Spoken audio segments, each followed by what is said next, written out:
the moment.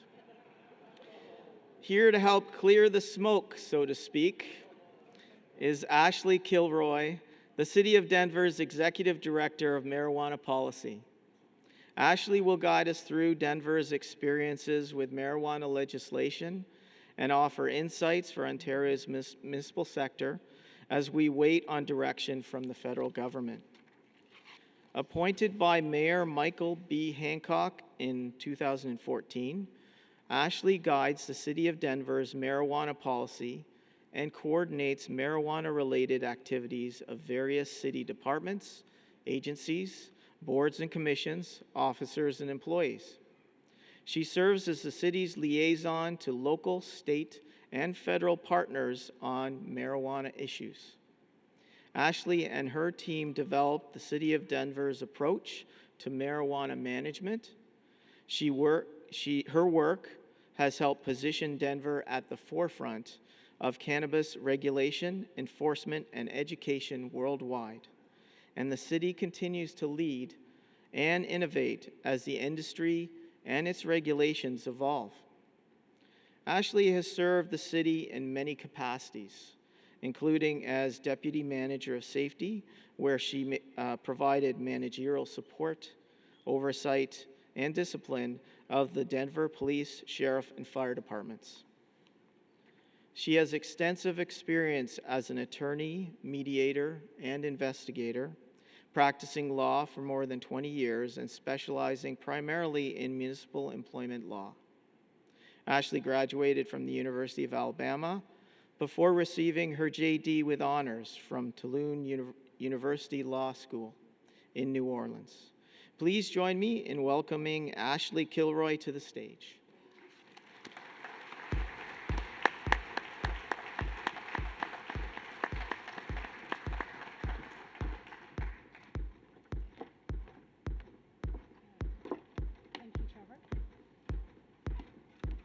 Hi, everyone. Good to be here today. I appreciated Trevor's puns. When I first started in this job, I thought the puns were hilarious. Then by year 1 or 2, they got old, and now I think they're funny again. But I will try to stay away from them. So thanks for being here. Trevor's right. I am the Executive Director of Marijuana Policy for the City and County of Denver. Never thought as a young girl growing up or as a lawyer that I would have this job. But in the end of 2013, the mayor asked me to leave the Department of Safety and to come over to his office to manage marijuana. So today I'm going to talk to you about the management model that we've developed here in Denver, or away in Denver. We call it the Denver Collaborative Management Model. I know you all will be facing legalization pretty soon here, and you know, probably in another couple of years you'll be coming to Denver to talk to us about how you've done it.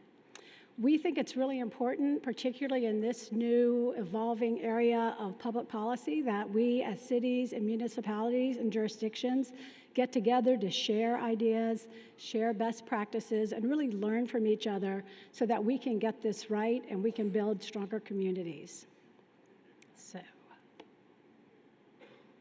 So I'm going to give you a roadmap of what I'm going to talk about. I will probably won't have too many puns, might be sort of boring. Typical policy overview. I'm going to talk about just the history of legalization of marijuana. I'll talk about our Denver marijuana model. I'll talk about the regulatory framework that we've built out, really sort of what we do. I'll talk about the revenue and expenditure, sort of how we pay for it. And then in the end, I'll go over the impacts that we have seen with regard to marijuana. And what you'll see, you know, it's still only 2.5 years out of the gate, so the data that we have is still new and evolving, and we don't really quite have all the answers yet on what have been the impacts.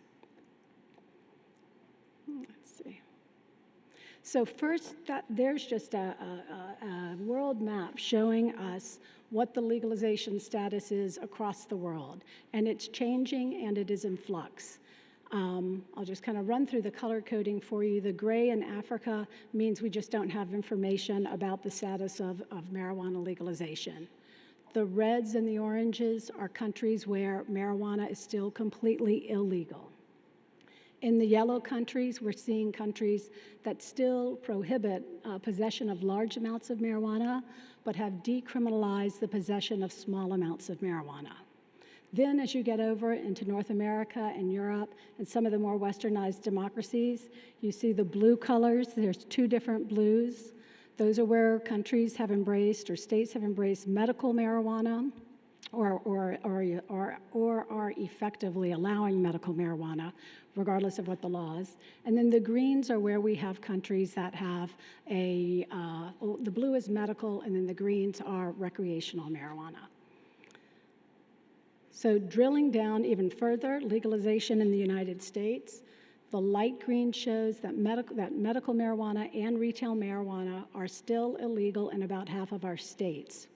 The darker colored greens show various legalization efforts and decriminalization measures throughout some of the states.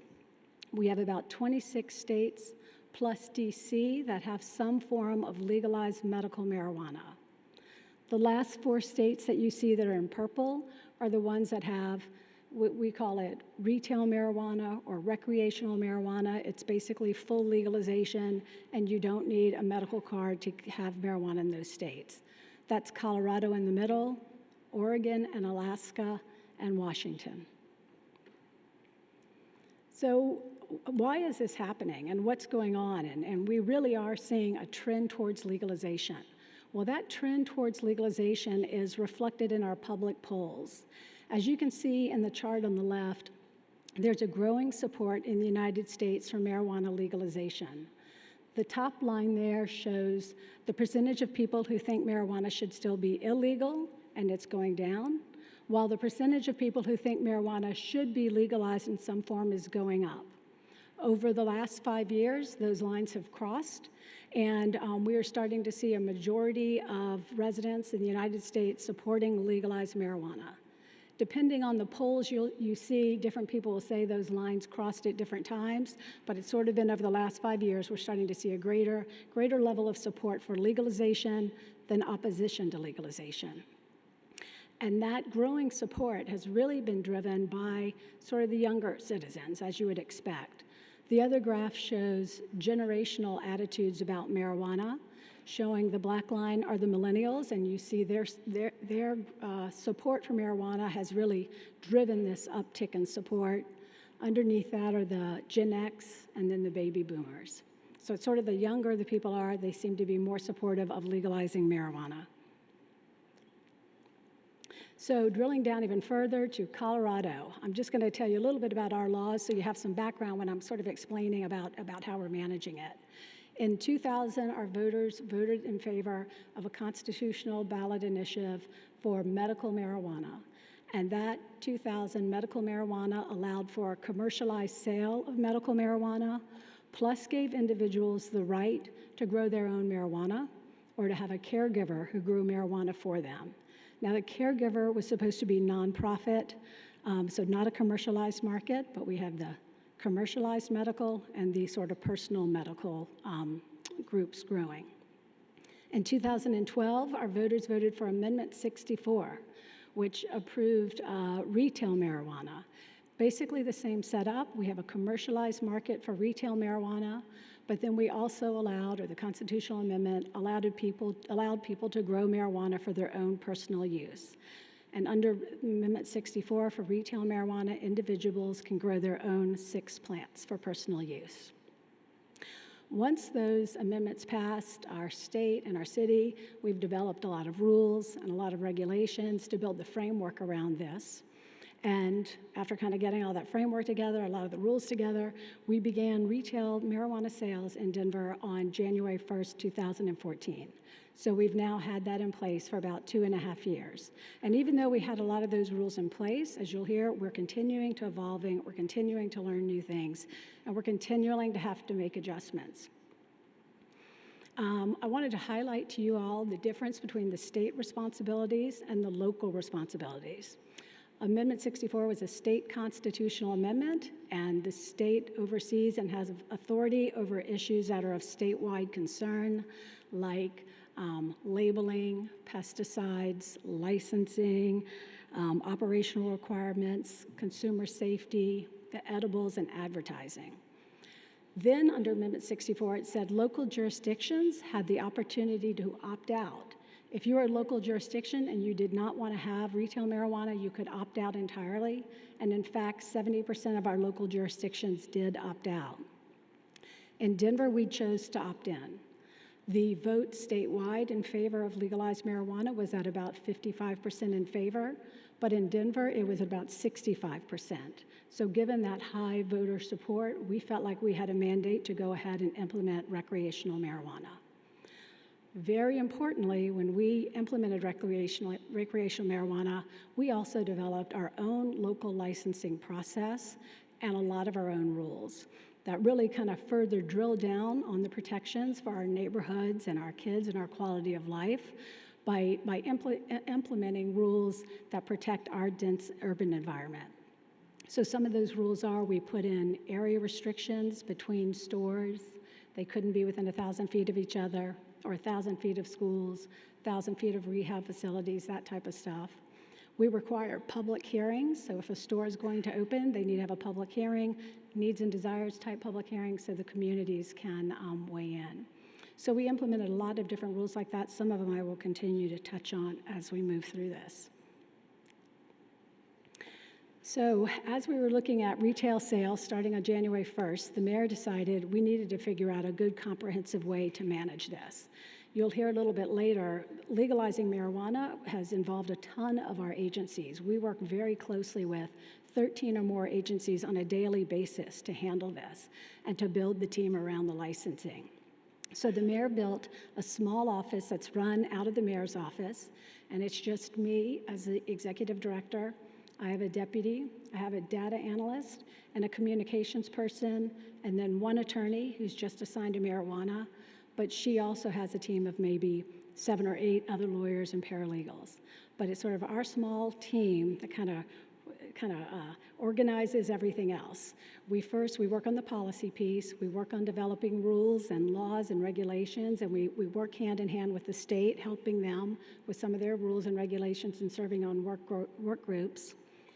We also, the next piece of what we do is that citywide coordination piece that I was talking about, where we have a lot of agencies that we help ensure that they understand what the mayor's goals are around marijuana legalization. And his goals have been that we're going to implement the will of the voters, but we're going to make sure as we do this that we get it right, that we protect our quality of life, we protect our youth, we're keeping an eye on safety in the city, and we're making sure we're doing everything to get our hands around this and understand what's going out there so we can regulate it appropriately. And the third part of our duty is being this liaison, coming to other states and jurisdictions and countries to talk about what we're doing, to be a liaison to the business community and our neighbors and everyone else who wants to know about marijuana, because as you'll find as you go through this, there's a lot of questions. You're going to learn from a lot from each other. You're going to need to learn from the industry. There's a lot of collaboration and coordination that goes on with it. So this shows the multiple agencies in the city that work on marijuana, and I'll just run through those quickly with you. But we have our citywide coordinated management team with my small office, the Office of Marijuana Policy, sort of overseeing all that. Then we have the Department of Community Planning and Development. Community Planning and Development is charged with implementing all the zoning rules and regulations and enforcing the zoning rules and regulations that these businesses have to comply with. Community Planning and Development also has building inspectors who inspect these businesses as they're growing their business and as they're making modifications to the premises so they have the right type of facility to grow marijuana in. Excise and Licenses is the department that issues the license, checks for the qualifications, and does some follow-up, at the end of the whole investigation process. Excise and License ensures they got all their investigations, their inspections done. The fire department plays a huge role in this. Obviously, you think about fire safety, fire prevention issues, and yes, there are some fire safety concerns in marijuana grows because they have a lot of overloaded electrical at times. They're growing a lot of plants. They've got a lot of HVAC in there. They're pumping in water and different materials. They've got a lot of things going on there that can cause a fire safety hazard. They also are engaging in hazardous processes, and they're storing hazardous materials. For example, in these grows, they will be extracting hash oil from the plant. And when we first were thinking about this and we were trying to figure out how do you make marijuana-infused edibles, our team naively was thinking you just chop up the marijuana and you'd put it in something. But what you do is you extract the hash oil. And you extract the hash oil usually through a solvent-based system. And so when our firefighters first started going into these businesses and they saw these huge machines with this butane, and they didn't know what it was, and it certainly wasn't UL listed. So we had to learn from the industry what they're doing, how they're doing it, and eventually our fire department developed a whole permitting system for how to have safe extraction machines and the process around safely extracting. Also in these marijuana grows, they can help the plants grow faster if they enrich the atmosphere with CO2, so that's another process the fire department had to permit. They're also storing pesticides. The fire department requires them to have a pesticide inventory statement, and there's just a lot of other things I can't totally go into with what the fire department does, but they're a key player in keeping these businesses in our community safe. The police department also plays a really active role with us. First of all, we have officers that are assigned to excise and licenses and do sort of the compliance. So they help the different agencies ensure that these individuals are in compliance, and they inspect grows and inspect the other businesses. They also do compliance stings, so they'll go in and make sure that these businesses aren't selling to underage kids. Then the police also have their regular job duties around narcotics and vice with regard to criminal activity that could be occurring in these grows. Talked about the city attorney's office, and then I'll just run through some of the other agencies that we work with. Obviously, Treasury, who has to collect the taxes from businesses that are primarily high cash businesses. Parks and Rec, which has had to deal with more public consumption of marijuana in their parks. Denver 311, getting phone calls about what's legal and what's not legal. Technology Services has really helped us a lot by building out some operational databases and technological functions that we use in ensuring that we're coordinating our inspections. Budget Office, obviously, and then Office of Children's Affairs and Office of Behavioral Health. We have run some grant programs out of those departments to help with our youth and youth prevention and youth education around marijuana. And last but not least, DIA. We had thought we'd see a lot of problems in DIA, and we really haven't. So, we were worried about people trying to fly out of the country or out of the state with marijuana. Haven't seen that. It has not been a big issue for DIA. Now, with this, we've probably hired this last year, or maybe last 2 years, about 55 additional employees to do this. Plus, we have, I think we're requesting another 9. So it has been definitely labor intensive, a lot of work, but there has also been some real benefits to it. And one of them has been that our city employees have really been, I'd say, energized by this. They've been excited to figure this out. They're already working hard on their regular job, but now to have something new and to work through it and figure it out, and then to start, working collaboratively with the other agencies. They didn't before necessarily have that opportunity to work collaboratively, so, a lot of them have had a great time. A lot of them also, like me, are, travel around the country. Firefighters travel around the country to talk about safe practices in marijuana grows. So it's been sort of an energy booster for our employees. Then also I told you the 3 things we do: the policy, coordination of agencies, and then the liaison part, and I sort of already talked about that. We are the face of marijuana, for better or for worse, with our elected officials, with the state, with the industry, and with external stakeholders. Now, before I get into a little bit more detail, I wanted to stop and just give you an idea of the marijuana landscape in Denver. Our population in Denver is about 660, maybe almost 700,000 people in the immediate Denver area. Denver metropolitan area is about 3 million. Our worlds related to marijuana, we have the licensed world and the non-licensed world. The licensed world, is what we're talking about, the licensed commercial sales. We've got 4 types of licenses. One is for cultivation facilities, and as you can see, we have about 562 cultivation facilities, and I think that was as of about a month ago. We also have stores, about 351 stores. We have manufacturers, and manufacturers are the businesses that are extracting the hash oil and using it for food, to infuse food, or maybe also for tinctures and tonics and lotions. And then we have testing facilities. So in Denver, altogether, we have over 1,000 marijuana licenses, and then they're operating out of about 460 unique locations. And that's because you might have a marijuana grow and a store and a manufacturer all in one building. We have 40% of the licenses, the marijuana licenses in the state of Colorado.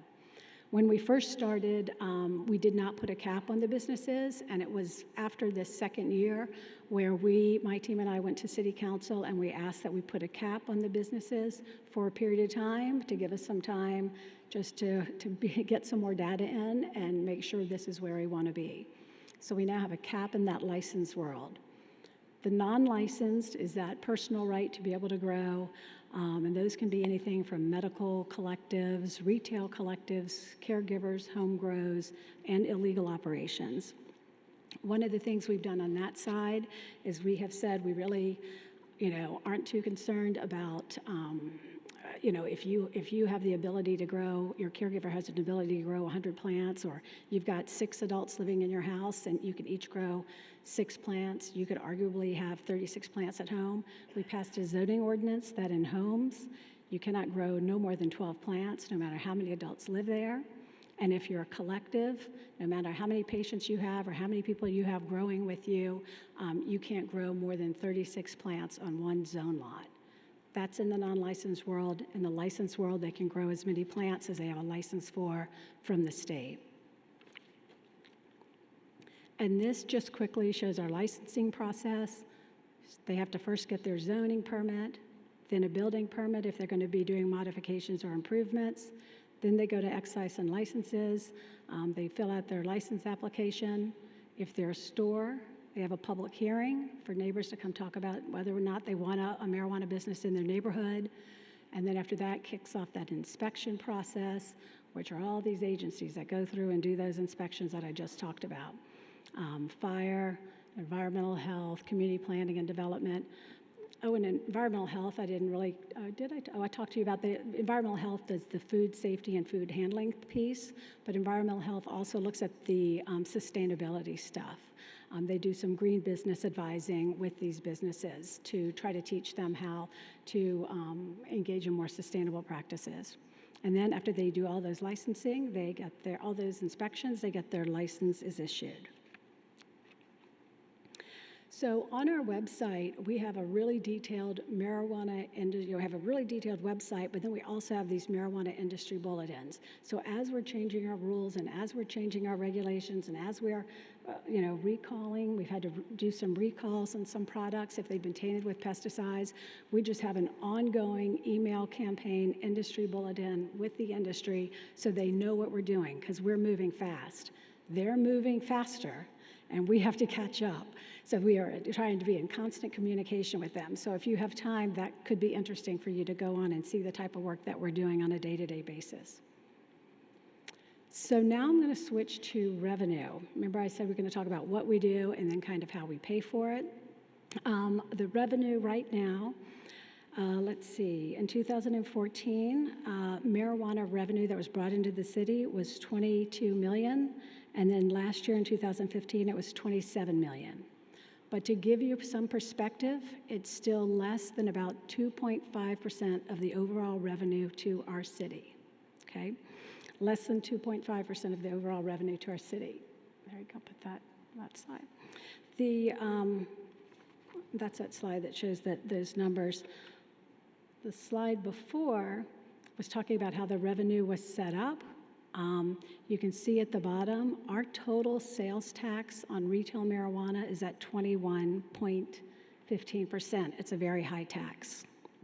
We take out a certain portion of that. Most of that money goes straight into the general fund. We take out a certain portion of that 21 million and we soft dedicate it to marijuana.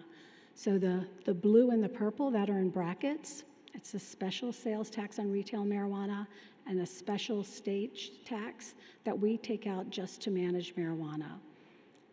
And last year, that amount, and you'll see right there in the middle, the 2015, last year that amount that we had to manage marijuana was $6.9 million. The rest of the regular sales tax on marijuana went into the regular general fund to pay for everything, the typical things that we need in the city, police officers, potholes, everything else. But this money was soft dedicated for marijuana regulation entirely. And you will see the way we prioritize that money. We put a certain percentage of it towards education. That's what's in the yellow. That's youth education, youth prevention, kind of youth after-school activities, know the law campaigns for tourists. The red is for enforcement, and the purple is for regulation. So that's all the work we're doing with the inspectors inspecting and then enforcing the regulations, and maybe having to take them to court, or maybe having to put a hold on plants or shut off electricity if the electricity is excessive. And the other piece is for the public health funds that we put towards Denver Health for monitoring what's going on. And I'll talk a little bit more about that, but with regard to health impacts. Flipping right through, this just shows you the budget by department, all of the different agencies that receive marijuana money to do what they're doing. And then I just wanted to talk really briefly about the youth prevention campaign. What we've done on that, in 2015 and 16, we set aside $3 million in two different grant-funded programs. One was Healthy Lifestyles for Kids, which was basically after-school activities for kids that teaches them all kinds of things about engaging in a healthy lifestyle, but also talks about the dangers of marijuana. And then the second grant program, the Youth Opportunity for Behavioral Health Diversion, was a grant program for kids who are already using marijuana, and how do we help give them some other options.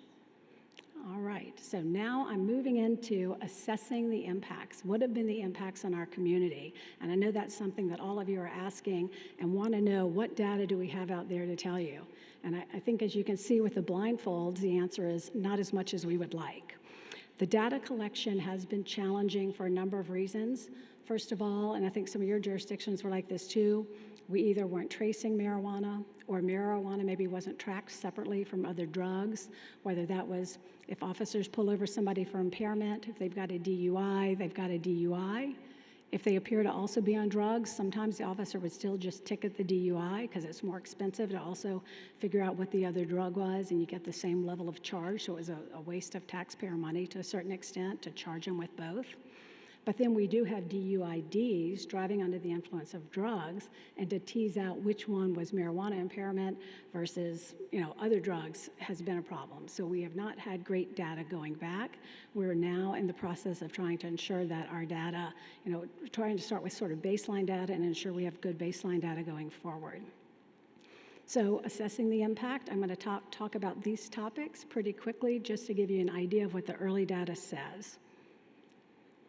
On crime, that is a picture of the overall crime in Denver in yellow, and the marijuana-related crime is in blue. So you can see marijuana-related crime is a very small part of our crime. It's less than 2% in Denver. It always was. It was before legalization, and it is after legalization. Our major sort of drivers in crime are larceny, theft from motor vehicle, burglary, and auto theft. Marijuana is a small portion of it. It was before, and it still is.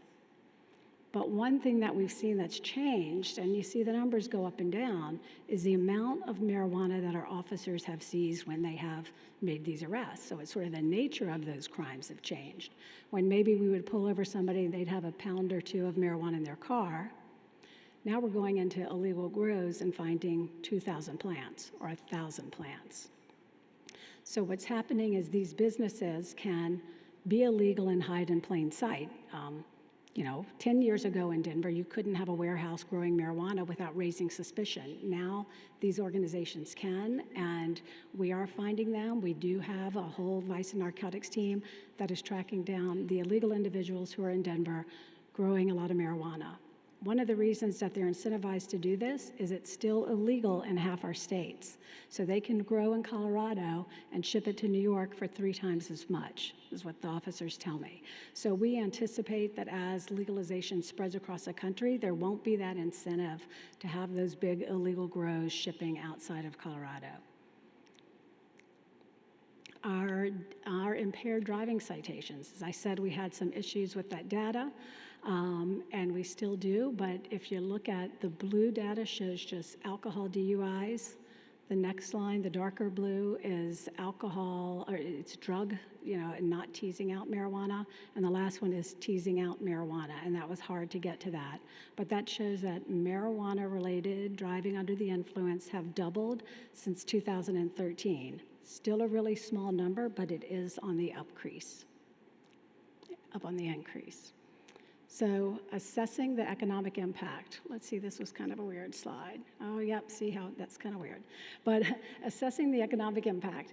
As you guys know, I'm sure you've heard about the Colorado pot barons, the Colorado green rush, all the money that's coming into Denver because of marijuana.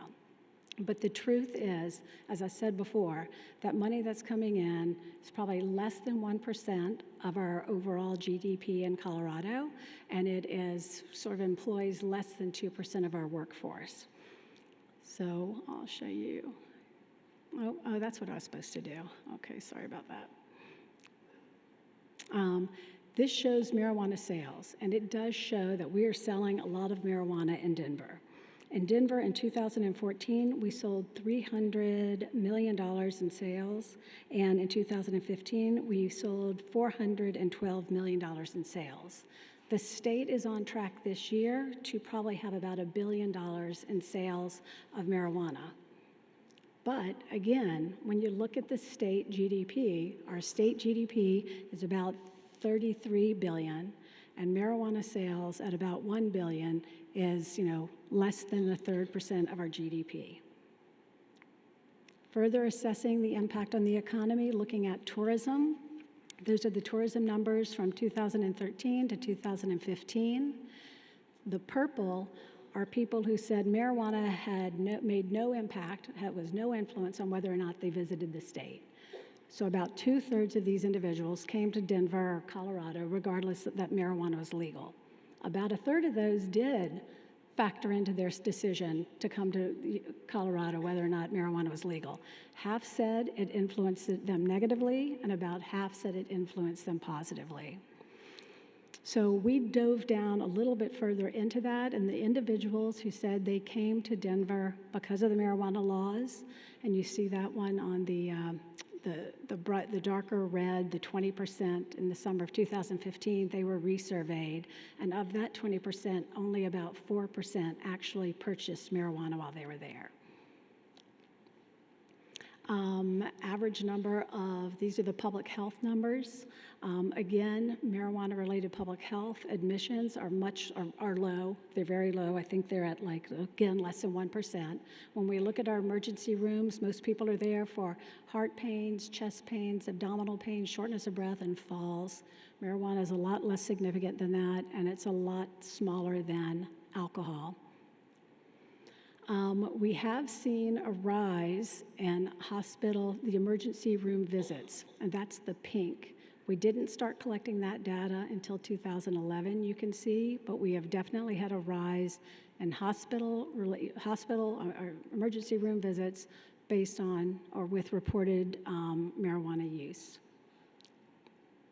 And not surprisingly, the age group that is going to the hospital because of these marijuana-related visits is 20 to 39 is the first highest group, 40 to 50 is the next highest group, and then the third highest group are kids 15 to 19 who are going to the hospital for hospital-related issues. This is based on a national survey about youth usage. We've been really surprised, but our youth usage in Colorado over the last 2 years has remained relatively flat. What this first slide shows you is that 12 to 17-year-olds, though, they think the perception of risk of marijuana has decreased significantly. We would have thought with that decrease in the perception of risk, we would have seen an increase in youth usage, but we really haven't. So this is Colorado past 30-day marijuana use with 12 to 17-year-olds. The bottom line is our nationwide trends, and you'll see Colorado is the blue line. We are above the nation in youth usage, not a statistic we're proud of. We've been number 1 or number 2 for 20 years. This shows that since 1999, same thing, same disparity, we're higher than the national average, but our usage basically tracks what's going on across the country, and we did not see a big spike in usage based on legalization. When we get here and we look at 18 to 25-year-olds, we're seeing across the country and in Colorado, usage is increasing. And in Colorado, it's actually increasing at a faster pace. And when we look here at the impact of older adults, again, we're seeing a nationwide increase, slight uptick. But remember, with the youth had really stayed relatively stable. Here with older adults, we're seeing a slight increase, with Colorado's increase outpacing the rest of the country, or appearing to increase at a greater rate. So those are, some of the data that we have. That's still, again, like I said, it doesn't really, it's all still so new. We're not really sure where subjectivity comes into play in this, especially, say, around the hospital, the ER admissions. We know that at first they weren't tracking them at all. Then we asked them to track it, and then they did some training with their staff. And is that increase of people, hospitalizations related to marijuana, is that because the staff has been trained to ask for it and is now documenting it, or is there really an increase in that use? Other people also propose that perhaps since it's now legal and the stigmatization is lower, maybe people are more likely to report, yes, I smoked marijuana before I came here. So we're just not sure.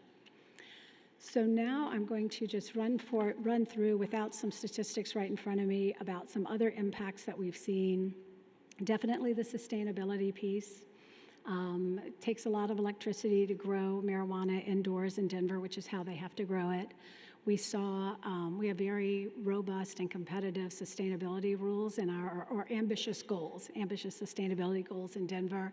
And what we've seen is over the last couple of years, the increase in our electrical usage, over half of that increase was attributed to the marijuana businesses. And so we're working with the marijuana businesses. We have a sustainability task force. It's something that they're concerned about as well. It implicates their bottom line, and we've got a sustainability work group working on that piece. Also with sustainability, we had odor issues. We've passed an odor ordinance now where these businesses have to have odor control measures and filters to help cut down on the odors. And we also have issues around waste disposal in the sustainability piece. Neighborhoods is another issue that's been very important to the mayor, protecting our neighborhoods. And one of the things that we found is these marijuana businesses have basically clustered in low-income and moderate-income neighborhoods. We think this is primarily a result of that's where the zoning is. That's how they were zoned, but also they are, the marijuana industry is going to where they can find less expensive rents. So they're drawn to those neighborhoods. And we have concerned neighborhoods who feel like they're bearing the brunt of the negative aspects of this industry. And we've worked with them. We've got a couple of things in the works right now that I don't have time to go into, but we've worked to help alleviate some of that, we hope. Our image and culture, that's one thing that we definitely are keeping an eye on. We want to, ensure that when you think of Denver, it's not the first thing you think of as marijuana or me standing here talking to you for 45 minutes about marijuana. But really, Denver's a great city. We've got a lot of other things going on for us. As I said, the marijuana money, the employees employed in the industry are really a small part of who we are. Industrial warehouse space, we've had issues with that. A lack of industrial warehouse space as the marijuana grows have bought them to move into, and we've seen some loss of manufacturing jobs as that has gone towards the industry. On the other hand, they have sort of cleaned up some of the industrial warehouse space that was blighted and not being used. Urban travelers, I don't know if you all have heard that term, but we have had, Denver's a really popular place. We have people of all socioeconomic backgrounds moving to Denver, and we also have homeless moving to Denver. The last couple of years, we've had urban travelers who are younger, homeless, I guess, who identify themselves as urban travelers and who are home free, is sort of what they say. And they will say, anecdotally when we ask them, yeah, I came for the weed. So we don't really know if they did come for the weed or what that is. That's another thing we're working with, trying to get our arms around that. And then just general unanticipated consequences around marijuana, which I guess we would all expect with any new policy development. We were surprised with what we saw with edibles. We were not prepared to know and understand that edibles would be so popular and that they would be so potent and that we would have, or some of our citizens would have negative reactions with those edibles. Since then, like I've said, we've had to be nimble, we've had to backtrack, we've had to assess and reassess, and we've backtracked on the edibles, and we've got in strict rules around packaging, around dosage, a public campaign about edibles that you have to start low and go slow. And so we haven't seen as many edible type issues, problem edible type issues. Other unanticipated consequences has been with regard to pesticides. We in Denver, we don't regulate pesticides. The federal government typically does that. The state oversees some portions of that. But all of a sudden, we in Denver had people who were spraying pesticides on marijuana that was going to be smoked or eaten, and we didn't have the backing from the federal government. So our city jumped in and handled the pesticide issue to a certain extent. So, conclusions. Well, as you can see, it's been a lot of work. It's been a lot of work. It's required a lot of employees. I said, that there have been some good sides with that. The employees have, I think, enjoyed the work. We've broken down silos. We've worked really well together. The data is a mixed bag. It's still really hard to know what we're seeing, but luckily right now we're not seeing terrible impacts. We just have to get more long-term data to know what we're really looking at. So it's been a challenge, but I can also say it's actually been sort of fun and energizing. We do feel like we've done a good job at it. We look forward to other states coming online and other countries going online so we can all share this experience together, that we can learn from you. We did one thing that was interesting with this model that we put together, this small model, sort of leveraging all the other work throughout the city on marijuana. We're replicating that right now in another agency. We're looking at building an agency to address sort of some of the homeless problems, and we're going to put together an agency called the HOPE Agency, which is homeless housing opportunities for people everywhere. And sort of like my team, it'll be a small team that will leverage the work that's being done with our homeless outreach officers, with our Office of Economic Development, with affordable housing, with nonprofits, with substance abuse and mental health care treatment. So marijuana's been interesting. It's been 2.5 years of my life now. It's gone pretty well, I guess, and it's gone pretty well. We've had a good time doing it, I think I could say, and it set us up for, I think if we can do this, we can do anything in Denver for sure. So thanks for having me. Thank you.